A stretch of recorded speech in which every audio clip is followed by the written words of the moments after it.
इतने आस्था चैनल पर कथा सुन रहे हो, जितने फेसबुक और यूट्यूब पर सुन रहे हो, बहुत सावधानी से सुनना। तो जिनकी यहाँ संपदा की कमी होती है, वैभव की कमी होती है, लक्ष्मी की कमी होती है, प्रतिष्ठा की कमी होती है, धन की कमी होती है, उसके लिए रविवार को अगर लोटा भरकर शिव को समर्पित करा जाता है तो घर में तेज लक्ष्मी प्राप्त होती है। शिव महापुराण तो यहां तक कहती है।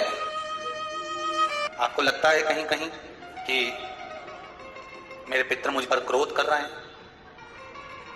आपको कभी कभी लगे कि मेरे ऊपर पितृ दोष लगा हुआ है, या पितरों का श्राप लगा हुआ है, या हमारे यहाँ पर लोग अधोगति में ज्यादा मर जाते हैं, हमारे यहाँ ये काम ज्यादा हो जाता है, तो निवेदन है, श्राद्ध पक्ष चल रहा है, प्रयास करिएगा।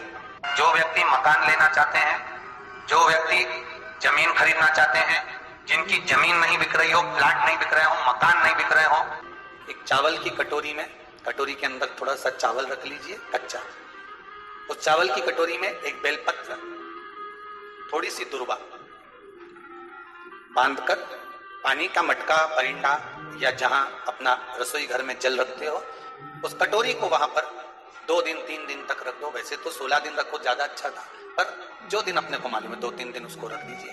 घी का दिया लगाइए। 3 दिन के बाद में उस दुर्वा को, उस बेलपत्र को शिव बाबा को ले जाकर समर्पित कर दो। चावल पूरे घर में घुमाने के बाद चिड़िया को या नदी में या किसी जीव को प्रदान कर दीजिए। महाराज, पितृदोष के निवारण का सुंदर तरीका।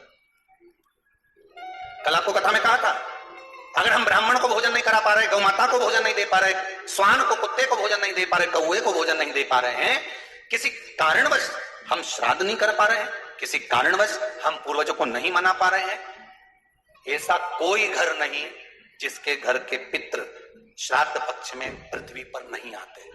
तुम पूछो मत पूछो, तुम्हारे घर के पूर्वज तुम्हारे यहां जरूर आते। दरवाजे पर आकर खड़े होते हैं पितृ, दरवाजे पर आकर हमारे घर के पितृ खड़े होते हैं, स्मरण करते हैं कि हमको यहां से कुछ भाग प्राप्त होगा, कुछ मिल